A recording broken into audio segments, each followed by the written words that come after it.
पूरी अच्छी तरीके से दिख पा रही है। ठीक है, तो लास्ट एक्सरसाइज में और पहले तो हमने लास्ट लेक्चर में हमने लास्ट वीडियो में हम लोगों ने शायद इंट्रोडक्शन ऑफ सर्कल देखा था, इंट्रोडक्शन ऑफ सर्कल, और एक्सरसाइज करी थी हमने। एक्सरसाइज 10.1 आई पूरी तरीके से कंप्लीट हो चुकी थी। तो एक्सरसाइज 10.1 में आप लोगों को कुछ डाउट था? नहीं, कोई डाउट नहीं था। ठीक है, तो आप लोग इधर ध्यान देना। ठीक है, कोशिश करना कि आप लोग जब आप मुझे देखें, क्योंकि अभी ये चीज़ समझाना बहुत ज़्यादा इम्पोर्टेंट है। ठीक है, तो एंगल्स के बारे में जो सबसे पहले इस चैप्टर में हमको थोड़ा सा समझना पड़ेगा कि एंगल्स क्या होते हैं। ये थोड़ा सा इंट्रोडक्शन ही है। आई होप आप लोगों को ये चीज़ पता होगी कि एंगल्स क्या होता है, और सारी चीज़ें आप लोगों को ऑलरेडी पता होती है। तो मेरा ये सवाल है कि भाई एंगल्स क्या होता है, क्या होता है एंगल्स? कितने लोगों को पता है? हाथ ऊपर करें। एक तो मान्यता एंगल्स क्या होता है? एंगल, हाँ, लाइन एक कॉमन पॉइंट पे मिलती है, उसके बीच में जो गैप बनता है एंगल होता है। अच्छा, दो इंटरसेक्टिंग लाइन जहाँ जिस पॉइंट पे मिलती है, कॉमन पॉइंट पे मिलती है, उनके गैप को हम क्या बोलते हैं? एंगल्स। कोई और बताएगा कुछ? Very good.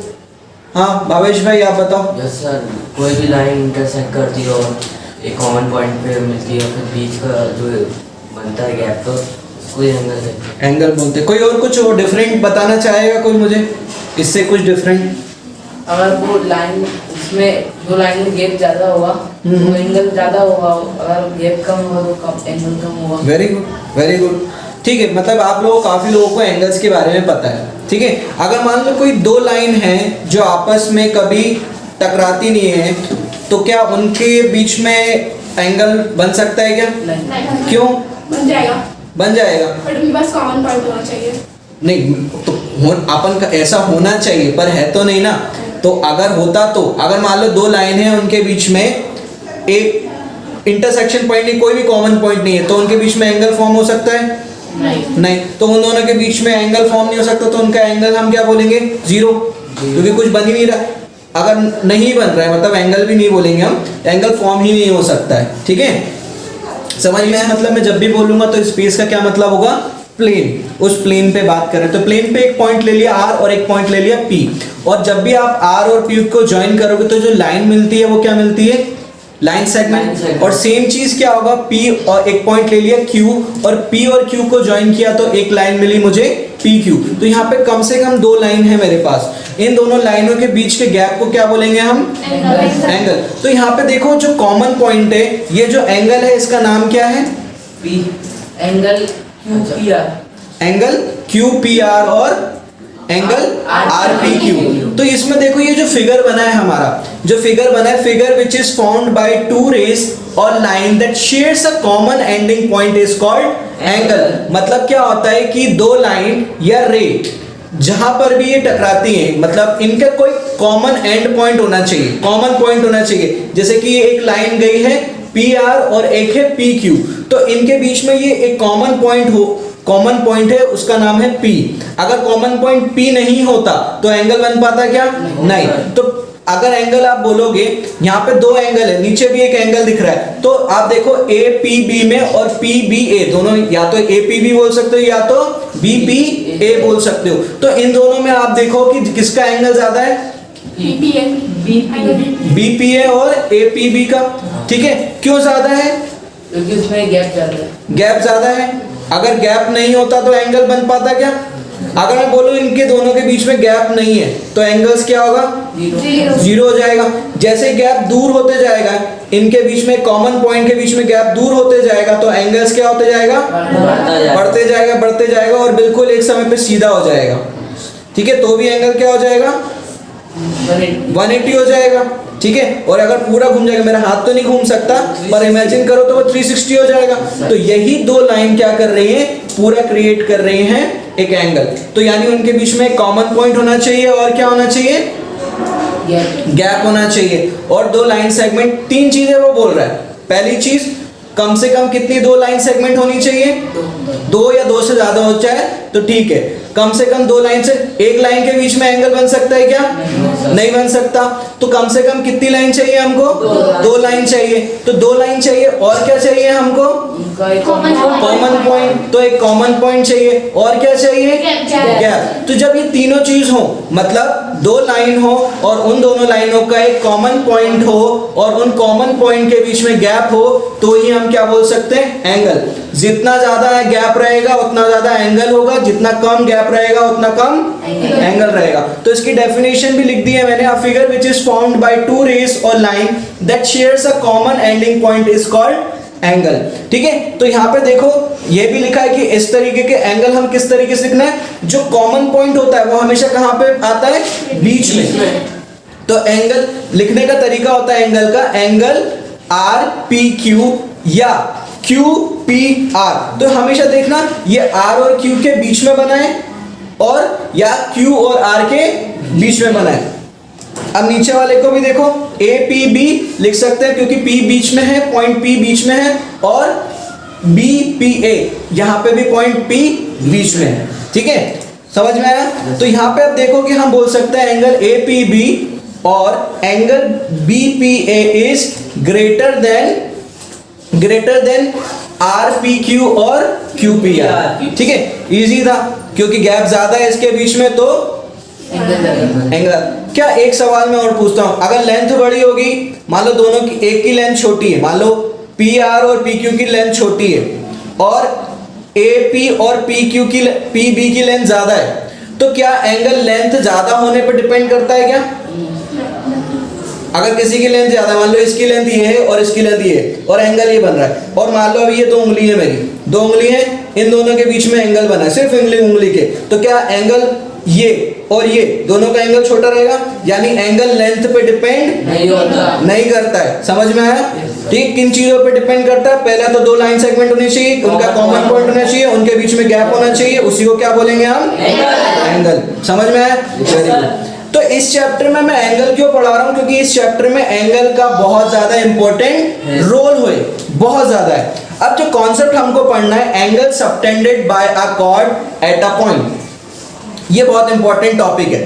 ठीक है, ये टॉपिक अगर आपको समझ में नहीं आया तो क्वेश्चन समझ में नहीं आएगा, एक्सरसाइज नहीं समझ में आएगी। और सर्कल ऐसा चैप्टर है कि अगर 11 12 भरा हुआ है इससे, ठीक है, अगर आपको सर्कल समझ में नहीं आया, सर्कल की कोई भी प्रॉपर्टी में दिक्कत हुई, तो आपको आने वाले क्लासेस में दिक्कत होने वाली है। तो बहुत अच्छे से समझो, कोई टफ नहीं है, सब इजी है। तो angle subtended by chord at a point, तो सबटेंडेड का मतलब क्या होता है? उसके द्वारा बना हुआ, उसके द्वारा बना हुआ। वेरी गुड बातम, वेरी गुड। कोई और? सबटेंडेड का मतलब सस्पेंशन सुना है? सस्पेंशन क्या होती है? गाड़ी में होती है सस्पेंशन, तो वो अलग चीज होती है। आप सबटेंडेड देखोगे उसके द्वारा, हिंदी में मतलब होता है। तो किसके द्वारा? एंगल के द्वारा नहीं, कॉर्ड के द्वारा। बाय किसके द्वारा? कॉर्ड। तो एंगल को बनने के लिए सिर्फ क्या चाहिए? कॉर्ड। अगर मैं बोलूं कि हम किसी पे डिपेंड हो जाए, कोई व्यक्ति किसी चीज पे असर डालता है, जैसे कि मान लो गर्मी ज्यादा हो तो हमारे शरीर पे असर डालती है, तो हमारा शरीर किस पे डिपेंड करता है? टेम्परेचर पे, मतलब कितना बाहर का टेम्परेचर है तो उस तरीके से रिएक्ट करता है। तो हमारी बॉडी किस से रिएक्ट कर रही है? टेम्परेचर से। तो अगर टेम्परेचर ज्यादा होगा तो हमारे शरीर का भी टेम्परेचर बढ़ जाता है, टेम्परेचर कम होता है तो हमारे शरीर का टेम्परेचर कम हो जाता है। तो एंगल डिपेंड किस पे कर रहा है? कॉर्ड पे और पॉइंट पे। किस पे कर रहा है? कॉर्ड पे और पॉइंट पे। तो इसको समझने से पहले आपको एक बेसिक चीजें समझनी पड़ेगी। जैसे कि बेसिक चीज क्या समझनी पड़ेगी आपको, कि मान लो एक लाइन बनाई है मैंने, लाइन, ठीक है, उस लाइन सेगमेंट का नाम देता हूं, ठीक है, लाइन आप पी और आर को ज्वाइन कर दो और पी और क्यू को ज्वाइन कर दो। तो ज्वाइन करने से आपको क्या दिख रहा है? ये ट्राइंगल तो दिख रहा है, पर यहाँ पे ट्राइंगल के रिलेटेड बात नहीं करनी है। यहाँ पे आपको कितने एंगल दिख रहे हैं? 3 एंगल दिख रहे हैं। पर मैं आप लोगों को बोलूंगा सिर्फ एक ही एंगल पे फोकस करना जो आर पे बन रहा है। तो जैसे कि हमने क्या लिया था, लाइन सेगमेंट लिया था पी क्यू, ठीक है, और एक पॉइंट हमने स्पेस में ले लिया आर, क्या ले लिया, आर ले लिया है हमने, ठीक है। तो जैसे ही हमने उस पॉइंट को स्पेस में आर को लिया है, और हम देखेंगे कि जो एंगल है वो किस पे डिपेंड कर रहा है, लाइन सेगमेंट और आर लाइन सेगमेंट पे डिपेंड कर रहा है। Very good, very good. तो ये जो एंगल बना है पी आर क्यू, क्या बना है, पी आर क्यू, वो एंगल किस पे डिपेंड कर रहा है, लाइन सेगमेंट पी क्यू पे डिपेंड कर रहा है। और किस पॉइंट से डिपेंड कर रहा है, आर से डिपेंड कर रहा है। तो इसको ध्यान से देखना। तो इसी को हम बोलेंगे, जैसे कि एंगल बना है कहां पे, आर पे, तो हम बोलेंगे इसको PRQ is called the angle subtended by the line segment PQ at point R। तो मतलब इसका मतलब हुआ PRQ एक एंगल है जो किसके द्वारा बनाया गया है, लाइन सेगमेंट PQ के द्वारा, किस पॉइंट पे, R पॉइंट पे, ठीक है, R पॉइंट पे बनाया गया है। तो भैया एंगल को बनाने के लिए एंगल किस पे डिपेंड कर रहा है, उस लाइन सेगमेंट पे डिपेंड कर रहा है, और उस पॉइंट आर पे डिपेंड कर रहा है। अगर आर को अगर आप खींच दो, ज्यादा दूर कर दो, तो उनके बीच में भी गैप बढ़ने लगेगा। खींचो किसी पॉइंट को, ठीक है। अब एक और देखते हैं इसी में, ठीक है। हम देखेंगे कि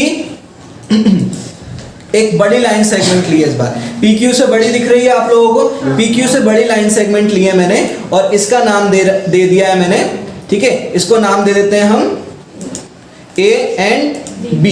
अब इसको भी है ना पॉइंट R से ही बनाया है, ठीक है, R से बनाया। कहां से बनाया है, R से। तो अब देखो जो एंगल बना है अभी भी R पे ही बना है, ठीक है, R को मैंने छेड़ा नहीं, पोजीशन उसकी R से ही है, ठीक है। पर अब लाइन सेगमेंट बड़ी हो गई है, लाइन सेगमेंट क्या हो गई है, बड़ी हो गई है। तो लाइन सेगमेंट बड़ी होने की वजह से एंगल भी क्या हो गया है, बड़ा हो गया, क्योंकि एंगल किस पे डिपेंड कर रहा है, उस लाइन सेगमेंट पे डिपेंड कर रहा है। अगर लाइन सेगमेंट बड़ा हो जाएगा तो वो एंगल भी क्या हो जाएगा, बड़ा हो जाएगा। यहां तक समझ में आया आप लोगों को, कोई डाउट, ठीक है। तो हम देखेंगे, जैसे कि हम इसको बोलेंगे, सेम चीज बोलेंगे, PRQ is called the angle subtended by line segment PQ at point R, और इसको बोलेंगे हम ARB is called the angle subtended by the line segment at point, line segment AB at point R, ठीक है। तो ये इस तरीके से लिखा जाता है, ठीक है। तो जैसे कि क्योंकि लेंथ AB किससे, हम देखेंगे लेंथ AB किससे बड़ी है, PQ से बड़ी है, तो इसका मतलब जो एंगल बनेगा हमारा ARB is greater then PB। तो यहाँ पे जो आएगा वो क्या आएगा, PRQ, तो PRQ आएगा, ना कि BPA, ठीक है, क्योंकि एंगल ARB बड़ा होगा एंगल PRQ से। बात समझ में आई, ठीक है। अब मान लो अब हमको angle subtended bye a cord at a point. तो कॉर्ड क्या होती है, कॉर्ड कुछ नहीं, लाइन सेगमेंट ही है। तो भाई कॉर्ड क्या है, लाइन सेगमेंट ही होती है। अरे क्या होती है, अरे सो रहा है क्या, तो जाग जा भाई, जाग जा।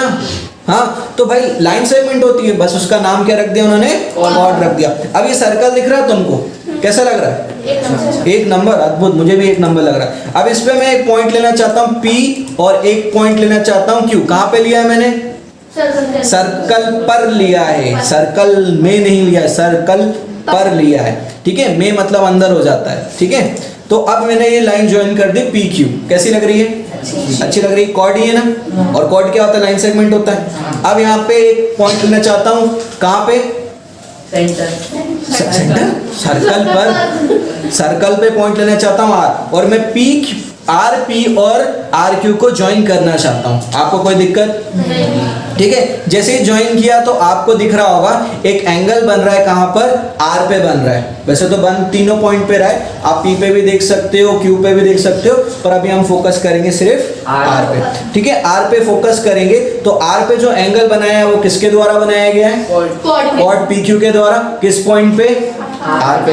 वेरी गुड, ठीक है। तो अब यहाँ पे देखो, तो एंगल बन गया। अब यहाँ पे एक और क्या करा है मैंने, PQ कॉर्ड सेम है, PQ कॉर्ड सेम है, पर मैंने क्या कर दिया, पॉइंट यहाँ पे जो सेंटर से, सर्कल के सेंटर से मैंने क्या करा है, उसको एंगल ड्रॉ किया है। तो अब देखो कॉर्ड सेम है पर पॉइंट की पोजीशन सेम है। तो क्या कॉर्ड सेम होने की वजह से कॉर्ड सेम है, PQ कॉर्ड सेम है।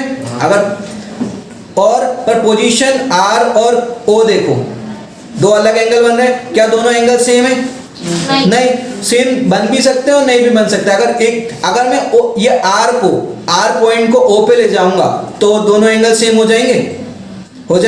तो एंगल किस पे डिपेंड कर रहा है? कॉर्ड और पॉइंट पे, कॉर्ड कॉमन पॉइंट पे, वेरी गुड, कॉर्ड और पॉइंट पे जहां से उसे बनाया गया है, ठीक है। तो ये बहुत इंपॉर्टेंट है, ठीक है। एक और एंगल ले लेते हैं हम, जैसे PQ से कॉर्ड लिया, अब हमने क्या करा, एक S ले लेते हैं, इसको S बोल देते हैं, ये सर्कल पे S बनाया मैंने, ठीक है। सर्कल पे जैसे ही S बनाया है तो आप क्या करोगे, इसको, ये जो एंगल होगा वो कहाँ पे बना है? S कॉर्ड के द्वारा, ठीक है। तो अब इसको देखो, ध्यान से देखो, अगर मैं इसको अलग अलग करके भी दिखाऊं तो आप लोगों को समझ में आएगा, ठीक है। अब पहला जो ये इसको मैंने अलग कर लिया एनिमेशंस की वजह से, तो PRQ अलग हो गया, और यहाँ पे इसको लिख सकते हैं, ये एंगल किसकी वजह से बना है? PRQ जो एंगल बना है वो किसकी वजह से बना है? कॉर्ड PQ की वजह से। किस पॉइंट पे? R पे। अब इसी दूसरे वाले हम कोई भी ट्रायंगल को बाहर ले लेते हैं। देखो एनिमेशन बहुत अच्छा है ना, बनाया किसने? मैंने, और किसने? बहुत मेहनत लगी है। Okay, so angle POQ is called the angle subtended by the chord PQ at point O, ठीक है। अब तीसरा एंगल है, उसको भी बाहर ले लेते हैं हम, तो basically PSQ is a angle subtended by a chord PQ at point S। देखो वो भी यही डेफिनेशन लिखेंगे हम। तो ये तीन डेफिनेशन थी, डेफिनेशन ही बोल सकते हो, बेसिकली आपको बताना है कि क्या हो रहा है, ठीक है। तो एंगल जो एंगल है जी, S आएगा उधर, कहाँ पे? ओके, R, अच्छा S, R की जगह, थैंक यू बताने के लिए, यहाँ पे S कर लेते हैं, ठीक है। तो यहाँ पे तीनों चीज दिख रही है, तो तीनों चीजों में आप देखो कि ये सब एक कॉर्ड पे बने थे तीनों एंगल, और ठीक है, और तीनों एंगल के पॉइंट अलग अलग है पर कॉर्ड सबके सेम है, ठीक है। तो कॉर्ड सेम होने से जरूरी नहीं कुछ होता है, पॉइंट भी सेम होना चाहिए, ठीक है। अब देखो, तो बात करते हैं, ये चीज समझ में आई, तो वापस हम सर्कल के अंदर इनको प्लेस कर देते हैं, ठीक है। तो ये गया अंदर, वापस कॉर्ड की फॉर्मेशन ले लेंगे सब लोग, ठीक है। ये भी अब कॉर्ड की फॉर्मेशन ले लिए, ठीक है। ये चीज समझ में आई आप लोगों को? इसमें किसी प्रकार का डाउट, कोई डाउट पूछ सकते हो? चलो आगे बढ़ते हैं, ठीक है। अब हमको पढ़ना है थ्योरम 10.1, जो आपके एग्जाम अब बहुत अच्छे से समझ में आ जाएगा। थ्योरम 10.1, तो थ्योरम 10.1 क्या बोलती है? Equal chord of a circle subtend equal angle at the centre. तो कभी भी क्या है कि अगर ये थ्योरम है तो शब्दों को है ना चीड़-फाड़ करना आता है आप लोगों को? चीड़-फाड़ करना आता है? कभी चीड़-फाड़ करिए? अरे कभी गिफ्ट आया, गिफ्ट को खोलना आता है? गिफ्ट को सीधे क्या करते हो? आराम से खोलते हो कि हटा चीड़-फाड़? कितने लोग चीड़-फाड़ करते हैं? लड़कियां लोग बड़ी अच्छी होती हैं इस काम में। लड़की है ना मेरी बहन, वो क्या करती थी, वो आराम से सारा पेपर निकालती थी, उसको रख लेती थी और दोबारा गिफ्ट में किसी को और को दे देती थी, वही करके। ये लड़कियां लोग, आप लोग कितने लोग ऐसा करते हैं? यार करते होंगे यार। और लड़कों का क्या होता है? हट, गिफ्ट आया, हट, ऐसी की तैसी है, नहीं गिफ्ट ही नहीं देता कोई। लड़कियों को भी नहीं देता, लड़कों को भी नहीं, लड़कियों को तो मिल जाता है, लड़कों को मिलता है। अच्छा, मुझे नहीं मिला भाई। मेरे को लास्ट में बर्थडे में मिला था, क्लास 7th में था, उसके बाद से उसे बर्थडे सेलिब्रेट नहीं किया, मतलब धूमधाम से। केक वेक तो कटते रहते, पर वो क्लास 7th में अच्छे से धूमधाम से हुआ था। चलो थ्योरम 10.1, अब इसको चीड़-फाड़ कर दो। मैंने इसको हाईलाइट कर दिया, बोल रहा है इक्वल कॉर्ड क्या है? Equal chord of a circle subtend equal angle at the centre. अब ध्यान देखना, इक्वल कॉर्ड है, क्या है? Equal chords of a circle. Circle क्या है? एक ही यहाँ पे, तो एक सर्कल पे कितने इक्वल कॉर्ड बन रहे हैं? 2। अगर एक कॉर्ड 5 सेंटीमीटर का होगा तो दूसरा कॉर्ड कितने सेंटीमीटर होगा? 10 सेंटीमीटर? नहीं, 5 सेंटीमीटर। 10 का होगा ना? क्यों? थ्योरम में लिखा है कि बराबर होगी कॉर्ड। इसको बोलते हैं खुली आंख से। दोस्त, दुनिया में कष्ट यही है, मैं जगा उसको सकता हूं जो सो रहा हो, मैं उसको नहीं जगा सकता जो सोने का दिखावा कर रहा है। तो या तो सो जा या तो सोने का दिखावा मत कर, ठीक है। बोल रहा है कि इक्वल कॉर्ड है, सर्कल एक सर्कल है, उस पर इक्वल कॉर्ड बना दिया आपने। तो क्या वो बोलता है कि थ्योरम बोलता है कि अगर आप इक्वल कॉर्ड बना रहे हो सर्कल पे, ठीक है, तो जो एंगल बनते हैं, आप इक्वल कॉर्ड जो एंगल बनते हैं सेंटर से वो भी इक्वल होते हैं। तो यानी दो चीज फिक्स है गुरु दो चीज फिक्स है, इक्वल कॉर्ड भी फिक्स रहे और बन कहां से रहे, सेंटर से बन रहे एंगल। तो मतलब दो चीज फिक्स हो गई, तो तीसरी चीज ऑटोमेटिकली फिक्स हो जाएगी, यानी तीनों चीज बराबर हो जाएंगी। अगर कॉर्ड बराबर होता, कॉर्ड क्या होता, बराबर होता, पर सेंटर कहीं और, सेंटर उसके जो पॉइंट होते अलग अलग हो जाते, तो एंगल बराबर नहीं होता। एंगल बराबर होने की शर्त ये कि दो चीज तुम बराबर हो जाओ तो तीसरी चीज ऑटोमेटिकली बराबर हो जाएगी। तो बेसिकली कॉर्ड बराबर है, chord equal chord of a circle subtend equal angle at the centre. तो बेसिकली आपको क्या करना है, सबसे पहले एक सर्कल बना लो। कितना मस्त लग रहा है मान्यता भाई, सर्कल के लिए मैं मान्यता से पूछूंगा क्योंकि मान्यता सही बताती है, ठीक है। अब सर्कल पे सेंटर ले लो, ठीक है, सेंटर ले लिया तो ले लिया, अब उस सेंटर का नाम रख दिया मैंने ओ, अबे गाली मत दो, ओ माय गॉड, कौन था, कोई था ना, ओ माय गॉड तू थी, ठीक है। अब ये कॉर्ड ले लिया मैंने ए बी, ठीक है, कॉर्ड ले लिया मैंने ए बी, ठीक है। तो ए बी कॉर्ड कैसा लग रहा है, कैसा लग रहा है, एक नंबर, वेरी गुड। अब दूसरा कॉर्ड भी ले लूं, तो दूसरा कॉर्ड जो बना है वो भी क्या होगा, बराबर होगा, यानी ए बी बराबर किसके हैं, सीडी के। तो कॉर्ड बन रहे। अब मैं जो एंगल बना रहा हूं वो कहां से बना रहा हूं, सर्कल के सेंटर से। तो भैया सर्कल के सेंटर से मैंने क्या बना दिया, एक एंगल बना दिया, और दूसरा एंगल मैं बनाना चाहता हूं सर्कल के सेंटर से, वो भी मैंने बना दिया। कोई तकलीफ नहीं, कोई डाउट नहीं। तो बेसिकली ये बोलते हैं भाई साहब कि अगर आप सर्कल के सेंटर से बराबर इक्वल कॉर्ड पे जो एंगल बनाते हो तो वो एंगल्स क्या होते हैं, इक्वल होते हैं, ठीक है। तो देखते हैं, तो भाई हमको इसको साबित भी करना पड़ेगा, हम सीधे मान नहीं लेते, तो इस थ्योरम को आपको साबित करना पड़ेगा। तो करना पड़ेगा तो कर देते हैं, ठीक है। तो सबसे पहले क्या करेंगे, हम इन सबको, हमको पता है कि O A, O B and O C and O D सब क्या है, रेडियस है, क्योंकि सर्कल के सेंटर से सर्कल के किसी भी एक पॉइंट पे, सर्कल पे पॉइंट को टच करने वाली लाइन क्या होती है, रेडियस होती है, ठीक है। तो ये रेडियस हो गई। तो सबसे पहले क्या करेंगे, हमको प्रूफ क्या करना है कि भैया जो एंगल बन रहा है सर्कल के सेंटर से वो बराबर है कि नहीं है। तो चलो साबित कर देते हैं कि साबित क्या करना है, एंगल ए ओ बी कहां पे बन रहा है, एंगल ए ओ बी, बन तो तीन एंगल रहे, पर साबित कहां से करना है, सिर्फ सर्कल के सेंटर से, ए ओ बी। और दूसरा क्या साबित करना है, सीओडी कोड है ना। तो भैया ये साबित करना, तो साबित कर देते हैं। तो उसने हमको गिवन क्या दे रखा है, गिवन दैट बोल रहा है कि इक्वल कॉर्ड लेने पड़ेंगे साहब। तो इक्वल कॉर्ड ले लेते हैं, ले लिया, A B is equal to C D. तो यहाँ पे जैसे ही करोगे दो ट्राइंगल में काम करोगे, A O B and C O D में। क्या प्यारा एनिमेशन किया है मैंने, देखो दोस्तों, ठीक है। तो यहाँ पे हम इनको साबित करेंगे। सबसे पहली चीज क्या है कि O A is equal to O C, radius है, रेडियस ऑफ द सर्कल। दूसरी चीज क्या है, O B is equal to O D, ये भी रेडियस है। और क्या कॉमन है, एक और A B is equal to C D, क्यों, गिवन है, कॉर्ड इक्वल दी थी, तो जैसे chord A B is equal to C D हो जाएगी तो भैया गिवन हो जाएगा, ठीक है। तो basically A B is equal to C D, ठीक है, ये गिवन है, ठीक है। अब यहाँ पे इधर ध्यान दे लो भैया, इधर ध्यान दे दो, ठीक है। तो बेसिकली ये दोनों ट्रायंगल क्या हो गए, कॉन्करेंट हो गए, यानी A O B is concurrent to C O D by, अबे सीपीसीटी से कॉन्करेंट कर रही है, अरे नहीं, एसएस कॉन्करेंसी से। क्या भाई कौन सा नशा किया आज, सूखा की गीला है, दोनों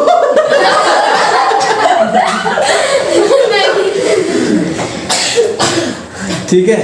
तो triangle A O B is concurrent to triangle C O D by S concurrency rule, ठीक है। तो भैया जैसे ही चीजें कॉन्करेंट हो जाती हैं, जैसे ही चीजें क्या हो जाती है, कॉन्करेंट हो जाती हैं, तो भैया उसके करस्पॉन्डिंग साइड्स और करस्पॉन्डिंग एंगल क्या हो जाते हैं, बराबर हो जाते हैं बाय सापा सटा यानी CPCT corresponding part of congruent triangle. ठीक है, तो भैया हमको क्या चाहिए था, मतलब मैंने आपको देखो सुपर इम्पोज भी कर दिया है, कॉन्करेंट हो गए तो एक के ऊपर एक चढ़ जाते हैं, मतलब एक के ऊपर सुपर इम्पोज हो जाते हैं। तो यहाँ पे triangle AOB is concurrent to triangle COD, तो इससे हमारा जो एंगल है AOB is equals to COD. तो यही तो प्रूफ करना था, एओबी तो बन रहा था एंगल उस पे। ठीक है, तो हमने एओबी और सीओडी को साबित कर दिया सीपीसीटी की मदद से। ठीक है, तो हम यहाँ पे लिख सकते हैं hence prove that equal chord of a circle subtend equal angle at the centre. ये समझ में आया? ठीक है, चलो आ गया तो आ गया। ठीक है, अब यहाँ पे आप देखोगे कि थ्योरम 10.2 को देखोगे।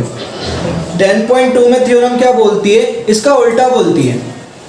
क्या बोलती है?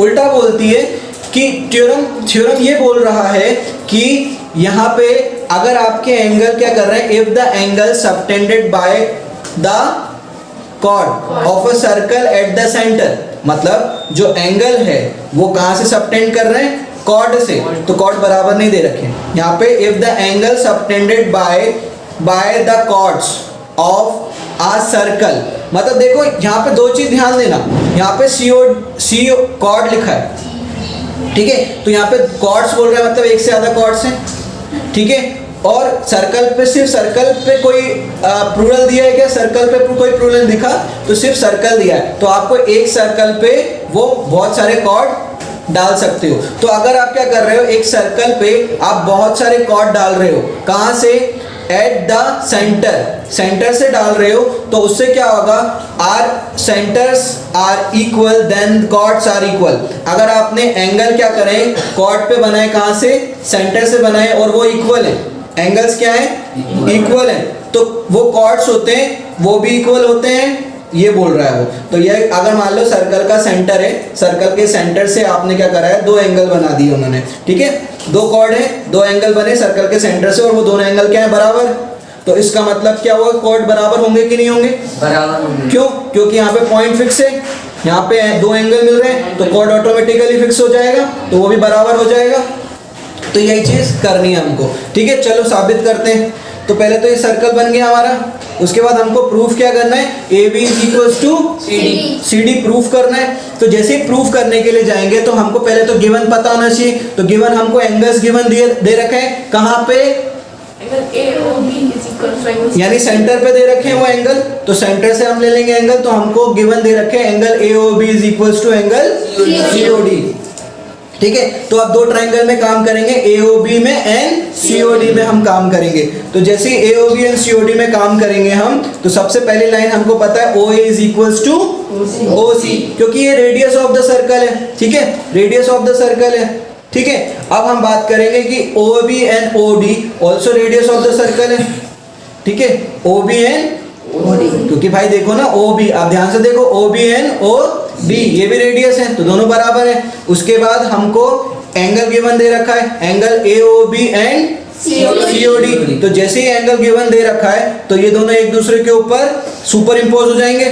ठीक है, सुपर इम्पोज मतलब एक के ऊपर एक आ जाएंगे। ठीक है, तो जैसे ही एक के ऊपर, यानी angle A O B is concurrent to COD. ठीक है, तो यानी ये क्या हो जाएगा, A B is equal to C D हो जाएगा, किससे, सीपीसीटी से। तो हम बोलेंगे corresponding part of congruent triangle से A B is equal to C D बोल देंगे। ठीक है, तो इससे ये प्रूव हो गया हमारा। तो हेंस प्रूव, यहाँ पे भी चेंज नहीं करा मैंने कल भी। ठीक है, तो यहाँ पे जो हेंस प्रूव्ड कर देंगे, ये पार्ट नहीं लिखना आपको। ठीक है, हेंस प्रूव्ड इसका मतलब है कि अगर दो, if hence proved that if the angle subtended by the chord of a circle at the centers are equal then the chords are equal। तो ये हमने प्रूव कर दिया कि अगर सर्कल के सेंटर से कोई एंगल बनता है कॉर्ड पे और वो एंगल बराबर होते हैं, तो वो कॉर्ड भी ऑटोमेटिकली क्या हो जाती है, बराबर हो जाती है। ये थ्योरम बोल रही थी, और ये थ्योरम हमने प्रूव कर दी है। इसमें कोई डाउट नहीं? तो कोई डाउट नहीं है, तो फिर आगे बढ़ते हैं। तो जैसे हम आगे बढ़ेंगे, तो अब हम शुरू करते हैं एक्सरसाइज 10.2। तो जैसे 10.2 एक्सरसाइज में सबसे पहला क्वेश्चन हम देखेंगे, तो यहाँ पे बोल रहे हैं रिकॉल। रिकॉल का मतलब क्या होता है, दोहराना, फिर से दोहराओ कि that two circles are concurrent, मतलब बोल रहा है कि दो सर्कल क्या है, कॉन्करेंट है। अगर दोहरा लो कि कॉन्करेंट का मतलब क्या होता है, इक्वल है दोनों, उसके एंगल और साइड इक्वल होगी। वो एंगल और साइड इक्वल नहीं, उसके करस्पॉन्डिंग पार्ट के, सब जरूरी नहीं है कि एंगल्स इक्वल होंगे, उसके करस्पॉन्डिंग पार्ट के इक्वल होते हैं, ठीक है। और मैं पूछ रहा हूँ कॉन्करेंट का क्या मतलब होता है, बोलूँ कॉन्करेंट सर्कल का क्या मतलब हुआ, दोनों बराबर, दोनों बराबर किस सेंस में, सरकमफेरेंस एरिया में। सरकमफेरेंस और एरिया उन दोनों के बराबर होंगे, सही बात है। वो एक अगर ये हाथ है, ये हाथ इसके, मैं बोलूँ ये हाथ इसके कॉन्करेंट है, हाथ दिख रहा है, तो मैं बोलूंगा इसके करस्पॉन्डिंग इस उंगली के बराबर ये उंगली रहेगी क्या, इस उंगली के बराबर छोटी वाली उंगली रहेगी क्या, नहीं रहेगी। तो ये बोलूंगा ये मेरे कॉन्करेंट है, ये हाथ मेरा क्या है, कॉन्करेंट है। क्यों, क्योंकि मैं इसके ऊपर एक रखूंगा तो ये पूरा एक दूसरे के ऊपर सुपर इम्पोज कर लेगा, ये एक दूसरे को ढक लेगा, इसी को कॉन्करेंट बोलते हैं। तो करस्पॉन्डिंग पार्ट्स बराबर होते हैं, ये उंगली इसके बराबर, ये उंगली इसके बराबर, ये उंगली इसके बराबर, ये उंगली और अंगूठे के बराबर अंगूठा, तो इसी को बोलते हैं कॉन्करेंसी, ठीक है। ये सारी चीजें बराबर नहीं होती, ये बराबर इस छोटी उंगली के नहीं होगा, ठीक है। करस्पॉन्डिंग मतलब इसकी उंगली इसके बराबर होगा, तो करस्पॉन्डिंग का मतलब corresponding part of congruent triangle का यही मतलब होता है कि अगर दो चीज अगर ये बराबर है तो इसके मतलब इसके जो भी करस्पॉन्डिंग हिस्से रहेंगे वो एक दूसरे के क्या रहेंगे, बराबर रहेंगे। समझ में आया? अब यहाँ देखो, recall the two circles are concurrent, क्या बोल रहा है कि याद करो कि दो सर्कल कॉन्करेंट है। भैया मान ले कॉन्करेंट है तो है, मैं क्या करूं, है तो है, मैं क्या करूं, ठीक है। ऐसा नहीं बोल रहा है, तो if they have the same ready, ready का मतलब होता है वो रेडी वाली नहीं, रेडी नहीं, रेडी मतलब प्लूरल ऑफ रेडियस। वो बोल रहा है सही बात है। अगर मैं बोलूं कि भैया सर्कल का रेडियस मतलब सर्कल के सेंटर से उसकी सर्कल के पॉइंट की, मतलब जो पॉइंट सर्कल पे लाई कर रहा है उनकी डिस्टेंस क्या है, सेम है। तो भैया वो बोल रहा है तो दूसरा सर्कल की जो रेडियस होगी, जो सर्कल बनेगा, जो पेन देना एक, ठीक है, ये जो सर्कल बनेगा अगर मान लो इन दोनों की रेडियस सेम है तो ये जो सर्कल आपका क्रिएट हो रहा है, ये जो सर्कल आपका क्रिएट हो रहा है तो बिल्कुल सेम एरिया का क्रिएट होगा, उसका सरकमफेरेंस भी सेम होगा, उसको एक के ऊपर एक रखोगे तो भी ठीक है। बोल रहे कि साबित करो। भाई प्रूफ का मतलब क्या होता है, साबित। तो प्रूफ का मतलब होता है साबित कि तुम चोर हो, साबित करो कि तुम मक्कार हो। वो कैसे साबित हो जाता है, जब तुम एग्जाम में फेल हो जाते हो तो साबित हो जाता है ऑलरेडी कि तुमने पढ़ाई नहीं करी है, तुम मेहनत नहीं कर रहे, तुम कामचोर हो, वो साबित हो जाता है। तो वो भी बोल रहा है कि साबित कर दो, कि कहता है कि साबित कर, prove that equal chord of a concurrent circle.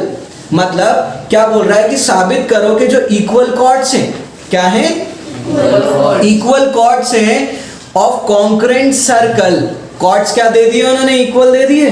देखो बोलते ध्यान से देखो, prove that equal chord of concurrent circle subtend equal angle at their centre. ध्यान से देखना, यहाँ पे आप देखो कॉर्ड्स दिख रहा है, इक्वल कॉर्ड्स दे रहा है, CHORDS chords of concurrent circle, यानी ये जो कॉर्ड्स बन रहे हैं दो अलग अलग सर्कल पे बन रहे हैं, ठीक है। पहले जो सर्कल था वो सिंगुलर था, यहाँ पे जो सर्कुलर है वो क्या है, प्लूरल है, ठीक है। प्लूरल हो गया तो मतलब एक से ज्यादा सर्कल है। Subtend equal angle at the centre. तो भैया देखो क्या करना है हमको, सबसे पहले तो प्रूफ करना है। क्या प्रूफ करना है, प्रूफ करना है जो एंगल AOB एंड COD, अरे पहले तो सर्कल आना चाहिए था, ये सर्कल ले लो, ठीक है।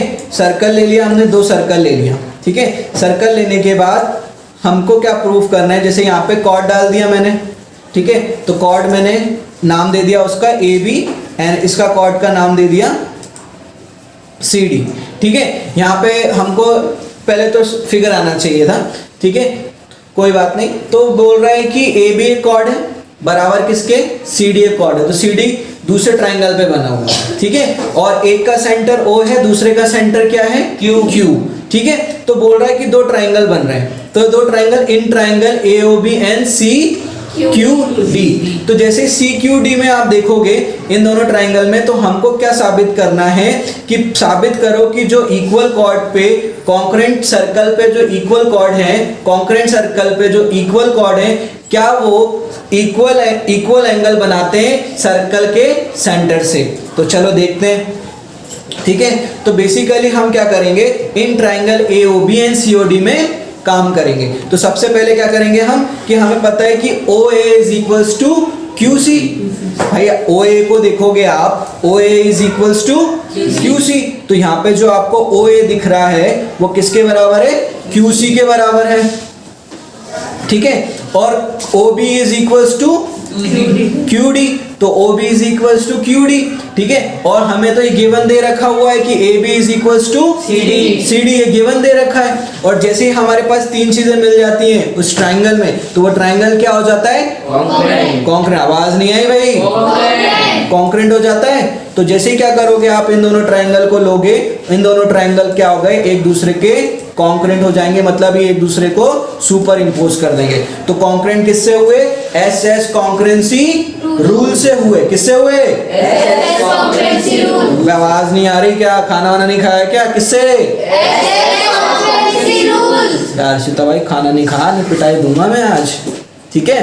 एस एस कॉन्करेंसी रूल से ये दोनों सर्कल्स के कॉर्ड बराबर थे और हमने क्या कर दिए, तो बाय सीपीसीटी से angle A O B is equals to angle C Q D बराबर हो जाएगा by corresponding part of concurrent triangles, ठीक है, ठीक है। तो हेंस प्रूव्ड, ठीक है, समझ में आया, ठीक है। अब ठीक है, हैं कोई दिक्कत, कोई तकलीफ? भैया आपने रेडियस ऑफ सर्कल लिखा है, किसका, ए equals to C, A O A क्या, O A is equals to QC radius of ordinal given that में लिखते यार तो ऊपर गिवन दैट में A B is equals to C, क्योंकि कॉम्पोनेंट दे रखे हैं या तो कॉम्पोनेंट लिखते हैं, कॉम्पोनेंट कर देते हैं। भाई कौन से नशे कर रहा है? अब तो भैया आपने गिवन दैट में लिखना है, हाँ ना, ऑफ क्या आ नहीं रहा, ऑफ सर्कल ये नहीं दे दिया मैंने। भाई आगे देखते हैं, हमारी रिकॉर्डिंग बिगड़ रही है, बाद में बताना मेरे को, वीडियो में जाके देखना, कमेंट में लिख सकता तू जाके, ठीक है। सेम एक्सरसाइज में क्वेश्चन नंबर 2 है, तो कटिंग करनी है तेरे को पता है ना, ठीक है। अब prove that if chord of a concurrent circle, क्या बोल रहा है, साबित करो कि कॉर्ड है कहां पर, कॉन्करेंट सर्कल पे। तो दो सर्कल कैसे हैं, कॉन्करेंट है, उस पे साबित करो कि जो कॉर्ड है कॉन्करेंट सर्कल पे subtend equal angle at their centre, then chords are equal. तो अगर वो बोलता है, क्या बोलता है, क्या बोलता है, prove that if the chord of concurrent circle, कैसे सर्कल है, concurrent, if chords of concurrent circle subtend equal angle, तो कैसे इक्वल बना रहे हैं, इक्वल एंगल कहां पे बन रहे हैं, सेंटर पे बन रहे हैं। तो हमको क्या साबित करना है, then the chords are equal. तो चलो शुरू हो जाते हैं। तो पहले तो हमको साबित करना है, prove that A B is equals to C D, यही प्रूव करना है ना, यस सर। देख लो एक बार, ठीक है। तो A B is equals to C D, तो हमको क्या है, गिवन दैट वही एंगल ए ओ बी, ठीक है। आप इन दोनों, इसमें गिवन दैट हमको दे रखा है A O B is equals to C Q D. तो हम किन ट्राइंगल में काम करेंगे, इन triangle A O B and C Q D में काम करेंगे। तो जैसे ही हम क्या करेंगे, हमें पता है रेडियस दोनों के क्या होते हैं, बराबर। तो O A is equals to Q C, क्योंकि दोनों के रेडियस क्या है, दोनों ट्राइंगल के दोनों सर्कल के रेडियस क्या है, बराबर है। अब O B is equals to Q D, O B is equals to Q D, ठीक है। उसके बाद हमें गिवन दे रखा है angle A O B is equals to C Q D, ये गिवन दे रखा है। तो जैसे ये तीन चीजें मिल जाएंगी तो ये ट्राइंगल्स क्या हो जाएंगे, सुपर इम्पोज हो रहे हैं एक दूसरे के। तो जैसे सुपर इम्पोज होंगे तो यानी triangle A O B is concurrent to C Q D by S S concurrency rule. तो इसका मतलब क्या हो जाएगा, A B is equals to C B by CPCT, यानी corresponding part of congruent triangles, okay चलो, तो ये हो गया हमारा प्रूव। समझ में आया इसमें कोई डाउट? तो दो थ्योरम हो गए और इस क्वेश्चन की दोनों एक्सरसाइज हो गई। चलो आगे देखते हैं हम। अब हमारे पास एक थ्योरम है 10.3। तो 10.3 क्या बोलती है? एक परपेंडिकुलर है। क्या है? Perpendicular. The perpendicular from the centre. कहां से आ रहा है? परपेंडिकुलर देख के क्या समझे आप लोग?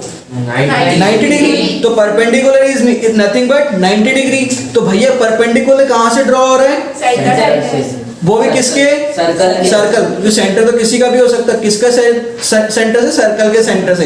कहां पे? कॉर्ड पे।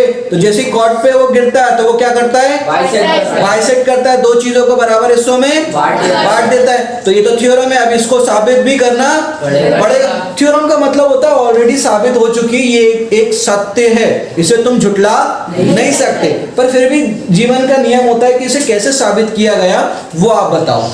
ठीक है, ये जीवन का सत्य है कि भाई इसमें क्या है कि आपको कुछ, ये ऑलरेडी प्रूव है कि अगर कोई परपेंडिकुलर आप सर्कल के सेंटर से किसी कॉर्ड पे डालते हो तो वो जो कॉर्ड को दो बराबर हिस्सों में बांट देता है, बाइसेक्ट कर देता है। ये ऑलरेडी साबित हो चुका है, पर हमको ये बताना है कैसे साबित हुआ था। तो चलो साबित करना है, तो सबसे पहले क्या बनाएंगे? सर्कल। मानता भाई कैसा लग रहा है सर्कल? अच्छा लग रहा है। चलो तो सर्कल का सेंटर ले लेते हैं। तो सर्कल का सेंटर क्या नाम रखना चाहोगे? ओ। ठीक है, ओ रख दिया। तो जैसे ही ओ रखा तो एक कॉर्ड ले लेते हैं। ठीक है, कॉर्ड का नाम रख देते हैं हम ए बी। कैसा लग रहा है? मस्त। तो जैसे ही कॉर्ड का नाम ए बी रखा तो सर्कल के सेंटर से आपने क्या करा? सर्कल पे एक क्या करा? परपेंडिकुलर डाला। ठीक है, तो परपेंडिकुलर डाल देते हैं। ठीक है, पहले तो ये बराबर हिस्सों में बांटता है ना, तो बेसिकली बराबर हिस्सों में बांट देगा। जैसे कि अगर सर्कल के सेंटर से आप डालोगे तो बराबर हिस्सों में बांट देता है। ठीक है, तो बेसिकली आप यहाँ पे देखोगे कि यहाँ पे हमको प्रूफ करना है क्या कि AM is equals to MB। ठीक है, तो यहाँ पे आप देखो यहाँ 90 डिग्री ऑलरेडी परपेंडिकुलर डल चुका है। ठीक है, ऑलरेडी परपेंडिकुलर डल चुका है, यानी 90 डिग्री वो हम उन लोगों ने ऑलरेडी डाला है। हमको बस ये साबित करना है कि जहाँ पे परपेंडिकुलर डला है, कॉर्ड पे डला है, जिस पॉइंट पे डला है वो बराबर हिस्सों में बांटता है कि नहीं। ठीक है, तो सबसे पहले किस ट्राइंगल में काम करेंगे हम? ट्राइंगल AOM में एंड BOM में काम करेंगे। तो रेडियस को जोड़ दें हम। OA एक रेडियस है, इसको जोड़ दो तो OB एक रेडियस होगी, अगर जोड़ोगे तो OB एक रेडियस है। ठीक है, जैसे ही तुमने रेडियस को जोड़ा तो आपके पास क्या मिल जाएगा कि हमें गिवन सबसे पहले क्या था कि AMO is equals to BMO। क्यों? क्योंकि दोनों 90 डिग्री है, एंगल दोनों कितने हैं? इन दोनों ट्रायंगल में 90 डिग्री है। अब OM and OM क्या हो जाएगा? कॉमन साइड हो जाएगी, OM। ठीक है, OM में कॉमन साइड हो गई। ठीक है, जैसे ही कॉमन साइड हो गई उसके बाद हमें पता है कि OA is equals to OB, radius है। ठीक है, जैसे ही रेडियस होगा तो हम क्या करेंगे? जो हमारे triangle AOM is concurrent to triangle BOM हो जाएगा बाय RHS कॉन्करेंसी रूल। मतलब एक हाइपोटेनियस चाहिए रहता है और दो साइड चाहिए रहती है। तो आप क्या, जैसे ही एक हाइपोटेनियस मिल जाए, वो 90 डिग्री का एंगल और दो साइड मिल जाएंगी तो भी आपका क्या हो जाएगा? कॉन्करेंट हो जाएगा। तो इसको बाय RHS कॉन्करेंसी रूल से हमने कॉन्करेंट कर दिया। ठीक है, तो आप देख सकते हो जैसे कॉन्करेंट हो जाएगा तो एक दूसरे के ऊपर सुपर इम्पोज हो जाते हैं, तो अलग अलग कर सकते हैं। ठीक है ना, इसकी सारी साइड और सारे करस्पॉन्डिंग साइड और करस्पॉन्डिंग एंगल्स क्या हो जाएंगे? बराबर हो जाएंगे। ठीक है, तो यहाँ पे हम लिख सकते हैं AM is equals to BM, और यही साबित करना था हमको, तो भैया हमने कर दिया साबित। ठीक है, तो AM is equals to BM by CPCT यानी corresponding part of concurrent triangles, hence prove. यहां तक समझ में आया? लिखना चाहोगे क्या? तो सब YouTube पे मिल जाएगा, वहां से लिख लेंगे। ऐसा भाई कॉपी में मुझे पूरा चाहिए कल। ठीक है, आप कौन सा थ्योरम देखना है? थ्योरम 10.4 बड़ा इंटरेस्टिंग थ्योरम है। इस एनिमेशन को बनाने में बड़ा टाइम लगा मुझे, इसने बहुत टाइम ले लिया। ठीक है, बोल रहा है एक लाइन है। क्या है? लाइन। जब भी लाइन बोलेगा तो बच्चों आपको लाइन सेगमेंट समझना है। स्पेशली अगर वो लाइन बोलेगा तो क्या समझोगे? Line segment. ठीक है, तो लाइन नहीं तो स्पेशली आपको डिफाइन करेगा, क्योंकि लाइन तो पता है जिसका स्टार्टिंग और एंडिंग पॉइंट नहीं होता। पर यहाँ पे जो लाइन बोल रहा है तो इसका मतलब क्या बोल रहा है? वो लाइन ड्रॉ, लाइन बनाई गई है। क्या बनाई गई है? लाइन बनाई गई है। कहाँ से? सेंटर से सेंटर, किसके? सर्कल से। टू बाइसेक्ट अ कॉर्ड, मतलब क्या कर रही है, जैसे आपने लाइन बनाई है सर्कल के सेंटर से और आपने उस लाइन को कॉर्ड तक ले गए हो, तो वो जो कॉर्ड को क्या कर रहा है, ऑटोमेटिकली बराबर हिस्सों में कर दे रहा है। तो बोल रहा है ऑटोमेटिकली बराबर हिस्सों में कर दे रहा है, और जो करने वाली लाइन है ना वो जरूर परपेंडिकुलर रही होगी, क्योंकि भाई अगर देखो ना, अगर लाइन परपेंडिकुलर होती है तो ये वो कॉर्ड को बराबर हिस्सों में बांटती है। अब इसका उल्टा बोल रहा है कि कॉर्ड बराबर है, सर्कल पर कॉर्ड बराबर है, तो बराबर है तो इसका क्या मतलब हुआ कि वो जो लाइन थी जिसने इसको बराबर हिस्सों में बांटा है वो जरूर परपेंडिकुलर रही होगी। अरे कॉमन सेंस है ना, यही चीज है ना, सर्कल को कॉर्ड में बराबर हिस्सों में बांट रही तो वो लाइन क्या रही होगी, परपेंडिकुलर। तो चलो साबित कर देते हैं। ये थोड़ा कठिन लग रहा है तुम लोगों को, तुम्हारे हाथ पैर तो नहीं फूल रहे ना? नहीं फूल रहे पक्का? अरे why fear when you are here. हाँ यू आर अच्छा नहीं, ओके। तो सबसे पहले मान्यता भाई क्या बनाएंगे? सर्कल अंडा। अच्छा सर्कल बनाएंगे। तो मान्यता भाई ये सर्कल का क्या है?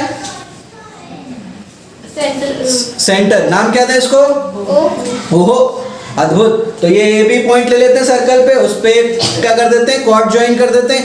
कॉर्ड ज्वाइन कर ली और सर्कल के सेंटर से कॉर्ड पे वो लाइन बना देते हैं और उस पॉइंट पर नाम देते हैं एम। कैसा लग रहा है? M for monkey. मंकी।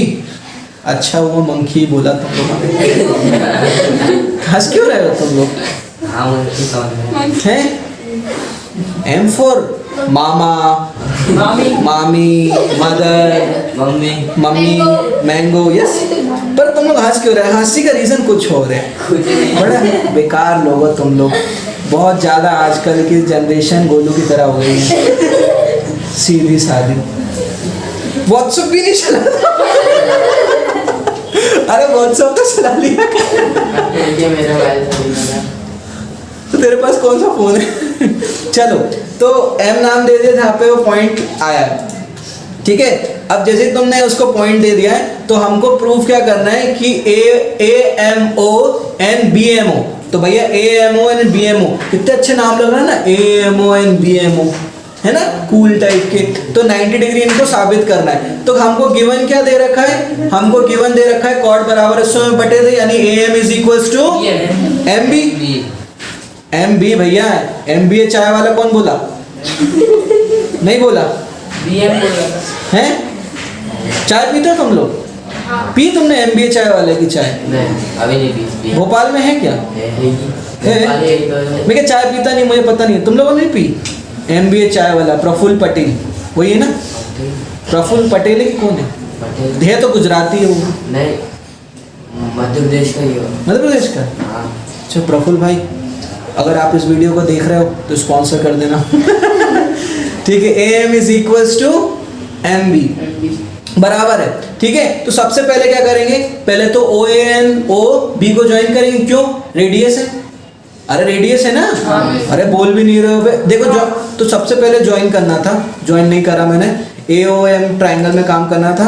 अरे भाई ज्वाइन अब होगा, ठीक है। ये ज्वाइन करने के बाद आप देखोगे तो a triangle A O M and B M O triangle में काम करना है। तो हमें पता है A M is equals to MB M B. BM हाँ एम बी, सही तो बोल रहा है वो भी। B M, sorry, A M is equals to B M. क्यों?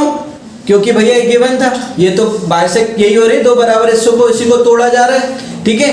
तो O M is equals to O M. क्यों? कॉमन साइड है, एक तरफ टिके हुए, एक ही दीवार कॉमन है उनकी, ठीक है। और यहाँ पे आपको O A is equals to O B radius है। हाँ। तो भैया कॉन्करेंट हो गया, और जैसे ही कॉन्करेंट हो जाएगा तो क्या उखाड़ लोगे कॉन्करेंट करके? तो कॉन्करेंट करने से आप लोगों को ये जो एंगल है ना, angle A O M is equals to, नहीं भाई ए ओ एम नहीं, हाँ सही है, A O M is concurrent to triangle B O M, ठीक है। A O M congruent to triangle B O M हो जाएगा, और जैसे ये हो जाएगा तो फिर क्या हो जाएगा? आप ए एम ओ और B M O concurrent CPCT से बराबर हो जाएंगे। क्यों लिया है मैंने ए एम ओ और बी एम ओ? कोई बताएगा मुझे? हाँ दोनों बराबर हो जाएंगे तो 90 हो जाएगा, दोनों बराबर हो जाएंगे तो 90 हो जाएगा। क्योंकि दोनों बराबर है लीनियर पे। हाँ वेरी गुड वेरी गुड भाई, दोनों बराबर हो जाएंगे। और ए एम ओ, क्योंकि मुझे 90 डिग्री कहाँ पे लाना है, ए एम ओ और बी एम ओ पे, मतलब एम पे ही लाना है आधा आधा पे, तो मैं क्या करूंगा, ये दोनों बराबर हो गए। हाँ यहाँ पे RHS से क्यों कर रहा है? आरएचएस से नहीं, आरएचएस से नहीं करते अपन, साइड से होगा ना। अरे हाँ यार साइड साइड से कर देते हैं, ठीक है। तो ये हो जाएगा साइड साइड साइड। क्या होता है वहीं पे कंट्रोल प्लस कंट्रोल सी होता रहता है ना, तो दिक्कत हो जाता है कभी कभी, कोई दिक्कत नहीं, अच्छा तुम लोग बता देते हो। तो साइड साइड कॉन्करेंसी से हमने क्या कर दिया, से कॉन्करेंट कर दिया, ठीक है। तो इस साइड साइड कॉन्करेंसी से कॉन्करेंट करने के बाद हमारे जो ट्राइंगल है A M O is concurrent to B M O, तो CPCT से हो जाएंगे। तो ये दोनों बराबर हो गए। तो हमको एक चीज तो पता है कि हमें पता है कि अगर A M O plus B M O is equal to 180 degree. Rishi भाई क्यों 180 क्यों है? मैं थोड़ा बुक में देखने लगा था। तेज जोर से तू पिटेगा, आवाज नहीं, मजा नहीं आया। बादल भाई आप बताएं, परपेंडिकुलर है 90, लाइन परपेंडिकुलर कहाँ है? परपेंडिकुलर तो साबित करनी है ना। तो इसमें 90 डिग्री लेके आता है एंगल 90 कहाँ दिया था? 90 डिग्री प्रूव करना है, 90 डिग्री लीनियर पे 180 हो जाएगा। क्यों हो जाता है 180 डिग्री का? हमने परपेंडिकुलर बनाया है, कहाँ बनाया परपेंडिकुलर? एम बनाया है ना, नहीं, ए एम ओ गलत। O M B. हाँ कौन और बताया? मानते भाई क्यों? क्योंकि वो स्ट्रेट है, उस पे परपेंडिकुलर है, और परपेंडिकुलर नहीं बेटा, सिर्फ लाइन डली हुई है उस पे, परपेंडिकुलर साबित करें। तो जैसे कि क्या होता है कि जैसे कि इसलिए एनिमेशन करा है मैंने, यहाँ पे देखो एनिमेशन दिख रहा है, ए भी एक स्ट्रेट लाइन है, ए भी एक स्ट्रेट लाइन है, मुझे पता था ये चीज होने वाली है, मैं भविष्य को देख सकता हूँ तुम लोगों का खास तौर पे। तो बेसिकली ए भी एक स्ट्रेट लाइन है, और स्ट्रेट लाइन का एंगल कितना होता है? 180 डिग्री। और उस पे एक OB OM नाम की एक लाइन है, हमें नहीं पता वो 90 डिग्री कोई भी एक एंगल बना रही है, क्योंकि यहाँ पे एक दो एंगल बन रहे हैं। कौन कौन से? एक AMO और एक BMO, तो दोनों एंगल बन रहे हैं। तो भैया क्योंकि स्ट्रेट लाइन होती है 180 डिग्री, और तुम एंगल बना रहे हो दो एंगल्स पे बना रहे हो स्ट्रेट लाइन पे, तो इन दोनों एंगलों को जोड़ने पे तुम्हें सम कितना मिलेगा? 180 डिग्री। तो इन दोनों एंगलों को जोड़ने पे 180 मिलता है, इसलिए इसको लीनियर पेयर बोला गया है, ठीक है। 90 डिग्री 90 डिग्री नहीं है, OM 90 डिग्री नहीं, साबित करना है हमको OM 90 डिग्री है। समझ में आया? ठीक है। तो अब हमको पता है AMO plus BMO is equals to 180 degree, और हमको पता है कि AMO is equals to BMO, ठीक है। तो हम क्या करेंगे, AMO और BMO को x मान लेते हैं। क्या मान लेते हैं? X। अगर AMO x हो गया तो BMO ऑलरेडी x हो जाएगा। तो यहाँ पे हम क्या कर देते हैं, लेट AMO और BMO भी x, और जैसे x हो जाएंगे तो AMO को क्या मान लिया तुमने? x, और BMO भी कितना हो जाएगा? x। तो यहाँ पे क्या हो जाएगा, AMO x था एंड BMO x हो जाएगा equals to 180 degree. x plus x कितना हो जाएगा? 2x, और यहाँ पे 2 को अकेला करोगे तो x के 180 डिवाइडेड बाय 2 हो जाएगा, और x इक्वल्स टू 90 डिग्री हो जाएगा। तो भैया x किसको मान रखा था तुमने? AMO को AMO को क्या मान रखा था? x, और x की वैल्यू कितनी है? 90 डिग्री। तो इसका क्या मतलब हुआ? इसका मतलब हुआ जो AMO है वो हमारे 90 डिग्री का है, ठीक है। तो यहाँ पे ये 90 डिग्री का आ गया। तो AMO को हमने x माना था, और वही x क्या है हमारे 90 डिग्री के हैं। तो यानी ये साबित हो गया कि AMO is equals to BMO 90 degree. यानी जो लाइन ज्वाइन होती है जहाँ पे कॉर्ड को बाइसेक्ट किया गया है, जो लाइन ज्वाइन करोगे उस बाइसेक्ट वाले मिड पॉइंट से टू द सर्कल के सेंटर से, तो वो क्या मिलेगा आपको? वो परपेंडिकुलर मिलेगा, यानी वो हमेशा लाइन परपेंडिकुलर रही होगी, ठीक है। बात समझ में आई क्लियर था? चलो, तो हम बोलेंगे hence prove the line drawn through the centre of the circle bisect a chord perpendicular to circle. Chord is perpendicular to the chord. Okay, कोई डाउट? No sir.